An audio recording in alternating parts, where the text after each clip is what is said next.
नमस्कार। पूर्व प्रधानमंत्री मनमोहन सिंह का निधन हो गया है। कल देर रात एम्स में उन्होंने आखिरी सांस ली।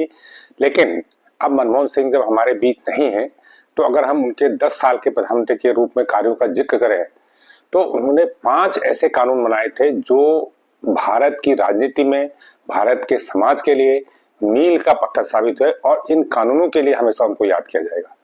अगर हम सबसे पहले बात करें, तो जो सबसे पहला कानून था वो शिक्षा का अधिकार कानून था। शिक्षा का अधिकार कानून पारित किया गया था जब 2004 में उनकी सरकार आई थी और यूपीए 1 बनी थी। तो शिक्षा के अधिकार कानून के तहत 6 से 14 साल के आयु वर्ग के बच्चों के लिए अनिवार्य शिक्षा का अधिकार दिया गया। यानी 8वीं तक बच्चे को शिक्षा पाने का हक दिया गया, उसकी अनिवार्य शिक्षा की गई, वो शिक्षा फ्री भी की गई। और अगर कोई प्राइवेट स्कूल में पढ़ाता है तो उसमें उसका भुगतान सरकार करती है।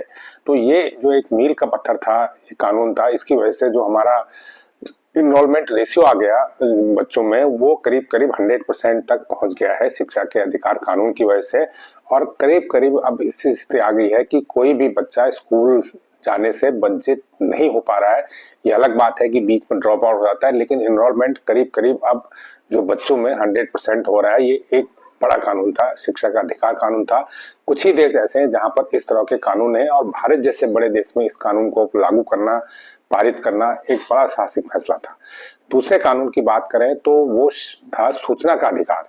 तो सूचना का अधिकार कानून पारित हुआ था, तो इस कानून में भी ये व्यवस्था थी कि कोई भी व्यक्ति सरकारी महकमे से अपनी जानकारी मांग सकता है, और हर सरकारी महकमे को सूचना के कानून के दायरे में रखा गया। इस कानून का मकसद ये था कि प्रशासन के काम में पारदर्शिता लाना, भ्रष्टाचार को खत्म करना, ताकि जनता अगर अपने काम से जुड़ी जानकारी हासिल करेगी तो सरकारी तंत्र के पास उसको जानकारी देने के अलावा कोई विकल्प नहीं रहेगा।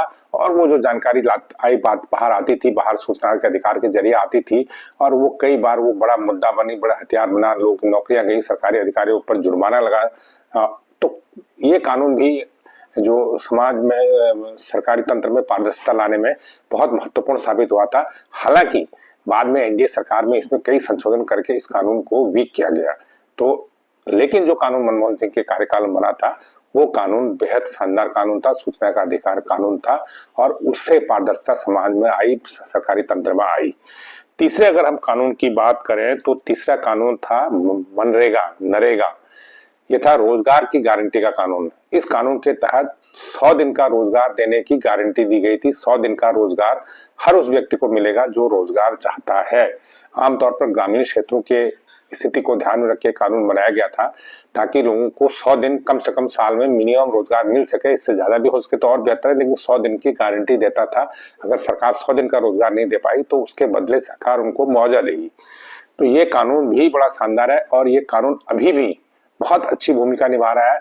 आपको याद होगा कोरोना काल में जब सब कुछ बंद हो गया था, लॉकडाउन हो गया था, लोग अपने गांव वापस चले गए थे, शहर छोड़ के नौकरियां बंद हो गई थी, काम धाम बंद हो गया था, तो लोग गाँव में चले गए थे। तो गांव में लोगों को तब मनरेगा के तहत ही रोजगार मिला था।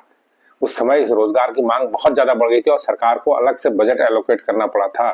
तो ये कानून बहुत प्रभावी कानून है मनरेगा ग्रामीण क्षेत्रों में। इससे ग्रामीण क्षेत्रों से जो शहरों को होने वाला पलायन भी है वो कुछ हद तक रुका है, पूरा तो नहीं रुका लेकिन काफी हद तक रुका है।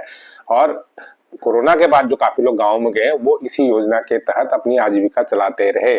तो ये तीसरा बड़ा कानून था मनरेगा वाला, उसमें नरेगा के नाम से था। और इस समय इसको महात्मा गांधी इसके नाम के आगे और जुड़ गया, मनरेगा के नाम से जानते हैं। ये रोजगार गारंटी कानून था। अगर हम चौथे कानून की बात करें तो चौथा जो महत्वपूर्ण कानून मनमोहन सिंह के कार्यकाल में पारित हुआ था वो था राष्ट्रीय आपदा प्रबंधन कानून।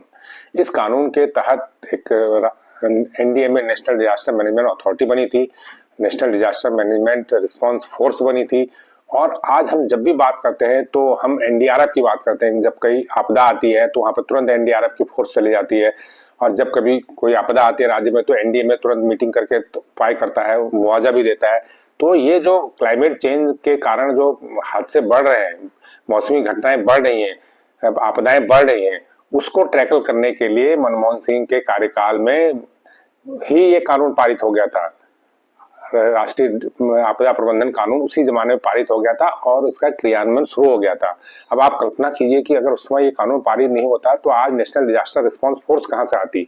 आज तुरंत 2 घंटे के भीतर कहीं भी आपदा आती है तो ये फोर्स जो है एनडीआरएफ पहुंच जाती है वहां पे। लेकिन कैसे? लेकिन एक कानून बनाया गया है, इसका एक आधारशिला रखी गई, उसके बाद ये कानून बना, तो उसके बाद आज ये जो फोर्स है ये बहुत शानदार काम कर रही है। न सिर्फ देश के भीतर काम कर रही है, कई बार इसको हम देश के बाहर भी भेजते हैं, दूसरे कंट्रीज की मदद करने के लिए भी भेजते हैं। तो ये जो चौथा कानून था मनमोहन सिंह के कार्यकाल में, ये भी मील का पत्थर साबित हुआ और ये इसकी ऐसी जरूरत है कि लगातार इसकी इंपॉर्टेंस बढ़ते जा रही है। आपदा प्रबंधन बहुत बड़ा विषय है जिसकी उस समय उतनी जरूरत महसूस नहीं की जा रही थी, लेकिन आज इसकी जरूरत और भी ज्यादा महसूस की जा रही है और इसमें लगातार सरकार इस कानून को विस्तारित भी कर रही है। पांचवें अगर कानून की बात करें तो उस समय मनमोहन सिंह के जमाने में लोकपाल कानून पारित हुआ था और उसमें प्रधानमंत्री तक को लोकपाल के दायरे में रखा गया था। हालांकि ये दुर्भाग्य है कि बाद में सरकार बदल गई, बीजेपी की सरकार में उस कानून को लागू किया गया, लेकिन उस तरीके से लागू नहीं किया गया, उसमें कई अमेंडमेंट हो गए और आज वो कानून उतना प्रभावी नहीं है। लेकिन जो लोकपाल कानून प्रधानमंत्री मनमोहन सिंह ने रहते हुए पारित किया था, उसमें उन्होंने स्वयं प्रधानमंत्री को भी लोकपाल की जांच के दायरे में रखा गया था। और एक कानून की बात करें तो एक डोमेस्टिक जो हिंसा होती है, घरेलू हिंसा होती है, उससे महिलाओं को बचाने के लिए कानून मनमोहन सिंह के कार्यकाल में पारित हुआ था। ये छठा महत्वपूर्ण कानून था उस समय। ये कानून भी आज काफी प्रभावित हो रहा है और जो महिलाएं जिनका घर के भीतर उत्पीड़न होता है, घर में हिंसा होती है, महिलाओं के लिए वो कानून आज हथियार के रूप में काम कर रहा है और महिलाएं उस कानून के तहत न्याय पा रही। डोमेस्टिक वायलेंस कानून भी उस समय पारित हुआ, बहुत महत्वपूर्ण कानून था। और अगर इसके अलावा हम बात करें तो कई महत्वपूर्ण योजनाएं उनके जमाने में शुरू हुई। नेशनल रूरल हेल्थ मिशन शुरू हुआ, उसमें भारत निर्माण योजना शुरू हुई जिसमें सड़कों का, ग्रामीण क्षेत्रों में इंफ्रास्ट्रक्चर का विकास करने की बात थी, सड़कों का विस्तार करने की बात थी। इसके अलावा पंडित जवाहरलाल नेहरू रिन्यूअल मिशन शुरू हुआ जिसमें शहरों को में कनेक्टिविटी बढ़ाने की बात हुई, इंटरनेट कनेक्टिविटी बढ़ाने के बाद शहरों के रिनोवेशन की बात हुई।